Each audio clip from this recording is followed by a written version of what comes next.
Hello, welcome to my channel, or welcome back. In today's video, I'll be answering viewer-submitted questions for a fun little Q&A. So thank you so much to everyone who submitted questions, and I'm very excited to get into them. So, firstly, why the clown makeup? So to me, the clown is sort of the quintessential postmodernist stage persona.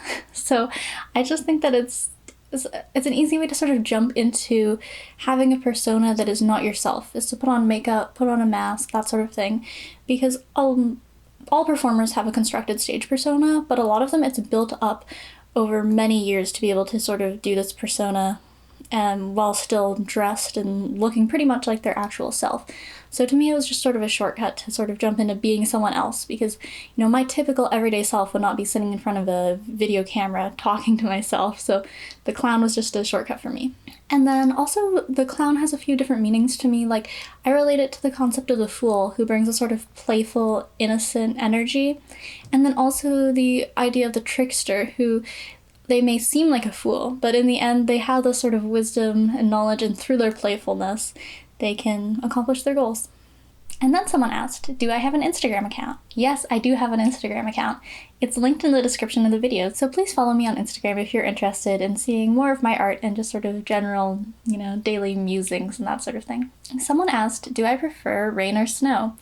Well, that's tricky because I do like them both, but I would say snow has this more sort of contemplative, spiritual feeling for me, so I kind of just want to sit and meditate and look at it and really be at peace. But with me, rain has a kind of this murky, interesting quality that makes me want to go on an investigation, you know, like be a detective. So I would say probably I prefer rain just a little bit more. I really enjoy the feeling of rain on your skin, like the sort of misty, relaxing quality and the smell of it. And you also, I find, because I wear waterproof shoes, right, it's easier to walk through a puddle than walk through a snowbank, because even if you got the nice winter boots on, you're still climbing and that sort of thing. So rain is just a little more pleasant to me. Someone asked, do you remember your childhood best friend's name? And no, I will not be giving you any access details to my bank account, but of course I remember my childhood best friend's name. Who doesn't? But I think it's kind of interesting, the concept of a childhood best friend, because you're so young, and you're usually only friends just because, like, maybe your parents are close friends. And so you have this kind of strong bond, maybe for many years through those early years of grade school, and then you just don't see each other again. Or maybe you do. And I've had this strange experience where it was like I couldn't really reconnect to my childhood best friend because it was like it just takes my nervous system back to that feeling of being like 7 years old or whatever. And it's just it makes me so nervous that I can't actually begin to form an adult relationship with that person. And then other best friends I've had through my life, like I had a high school best friend, right? And one time we were at a sleepover because we would hang out almost like every single day, right? And then this person goes, oh, my life is so sad and pathetic, and the worst part is I don't even have a best friend. And so I'm just yeah, so anyway, we weren't friends after that. No, there was some other stuff that happened, but that friendship did not continue for the rest of my life. And like the idea of having a best friend is so interesting because I really believe in like your partner, like your life partner is your best friend, right? And I think that anyone who has like a best friend, there's something homoerotic going on, and I think it's okay to accept that. And, you know, someone is your platonic life partner. But this idea of like having one friend you prioritize over the others, it's kind of interesting. I mean, maybe if that arises naturally, but I feel like it creates a lot of pressure in friendships to like be the best friend, and it's just, I don't know how to feel about that. Someone asked, how have you connected to your sense of childhood whimsy recently? So I would say, of course, doing makeup, because I used to do makeup as a little girl, and my mom said I would do it with like no mirror or anything. I would just sit there with the face paints and like kind of do it muscle memory of drawing little cat whiskers on and a cat nose. And so I think that connects to sort of doing this more dramatic sort of stage makeup, performance makeup, because even though I do really enjoy exercising my makeup skills and just like my everyday makeup that I wear to work, you know, I get a little more creative with it than just like cat eye eyeliner. I like to do different colors and stuff, but just this more sort of elevated, like maybe not something I would wear outside the house unless I was doing a performance. That I feel like that's just very whimsical to me. And then also just doing things that I'm not good at, to me, is very much childhood whimsy, because I do like to create, but like for me, because art I feel like is kind of a skill that I've been improving, it's not so whimsical to me anymore.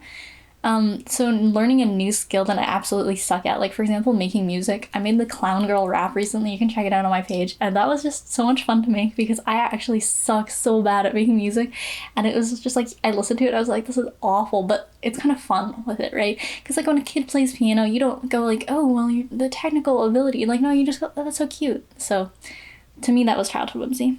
And then someone asked, what kind of music or spoken word do you listen to while you draw? This is an interesting one to me because I do listen to something most of the time when I'm drawing, but at the same time, I don't necessarily endorse this because I feel like I do make my best works in complete silence, and sort of eliminating all distractions and really honing in just on my own signal and not having all these outside frequencies coming in.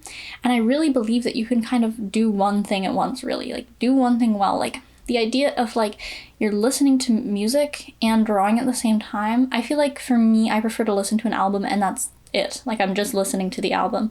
And then if I'm drawing, then I'm just drawing. And like there are some artists who really sort of work in the musical qualities into their art, so it's almost like the painting corresponds to a song and that sort of thing I find very interesting, and because you're doing it kind of more mindfully. But just putting on music to have background noise, I feel like it can just be a little bit distracting for me personally. But I do like to listen to, I would say more like instrumental, sort of like maybe like dance music. Like I really like this one like Moving Shadow compilation. I'll put it up on the screen. But yeah, that's usually what I listen to when I draw if I'm listening to anything. Or I watch a lot of YouTube when I draw because I have a YouTube addiction. And I particularly like these like new age self-help tape sort of Advaita Vedanta sort of, you know, they're kind of, it's like almost hypnosis, hypnotizing you into connecting more with yourself and like your energy, your confidence, that sort of thing. Or like tarot card readings, or sometimes I'll put on like a lecture because so many universities post their lectures online.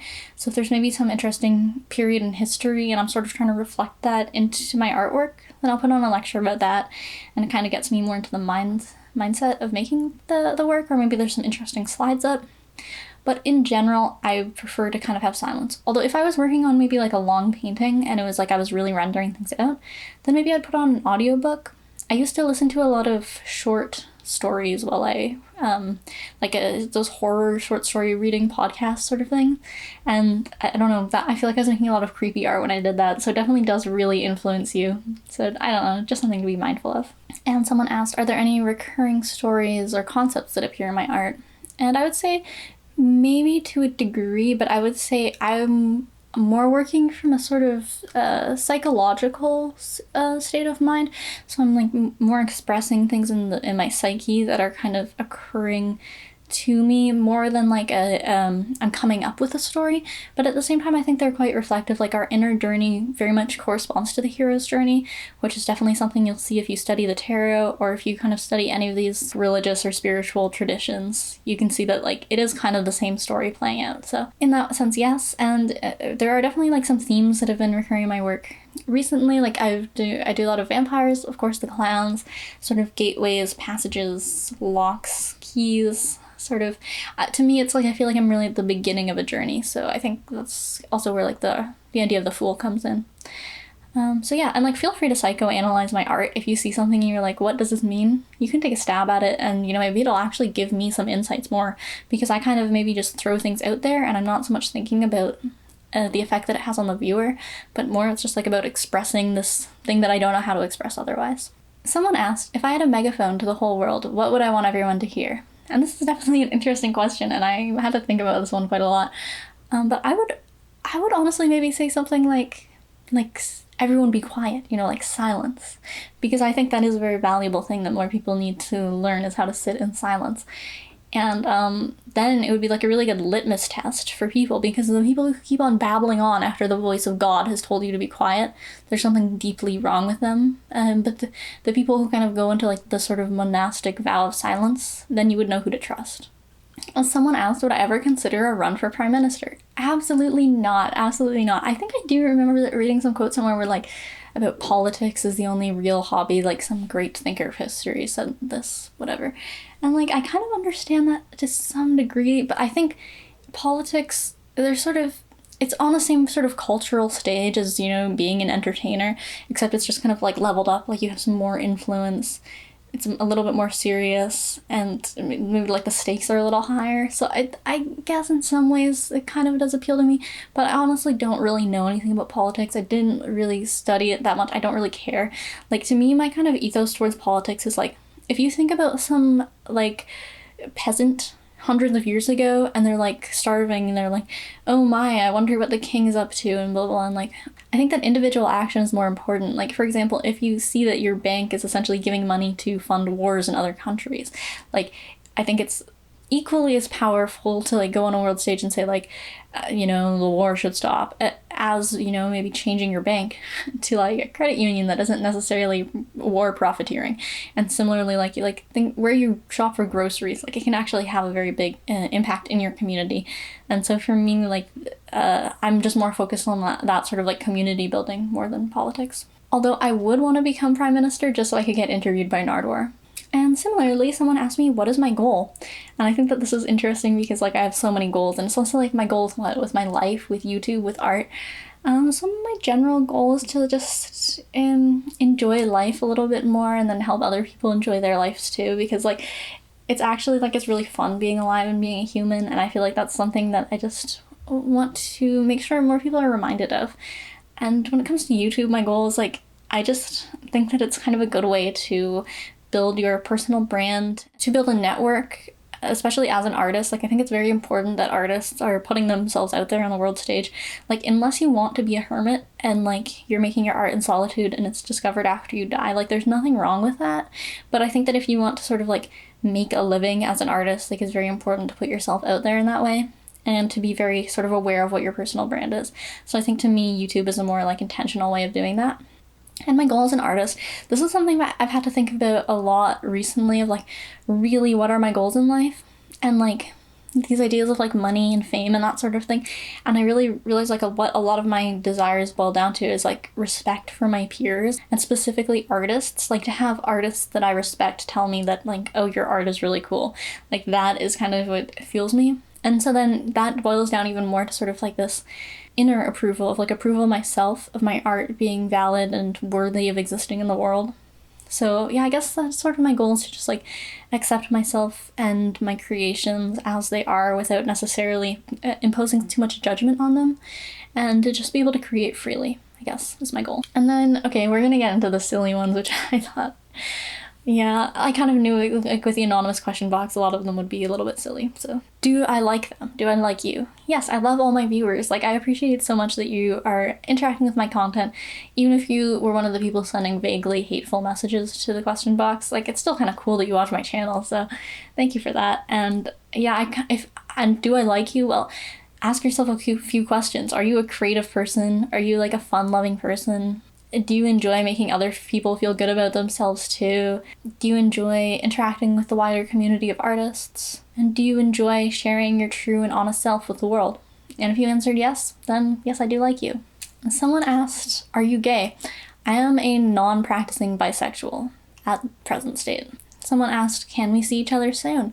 I mean, if you live in my city, then yeah, possibly, if you're like a normal person and not a creep. But no, I will not be flying to another country to meet my fans, unfortunately. Well, actually, maybe, who knows? It wouldn't be bad to travel. I'm kind of like scared of planes, though. And someone asked, do you respond to every DM that you get? The answer is honestly no. But okay, I will respond to every email that is sent to me. So I will 100% respond to emails.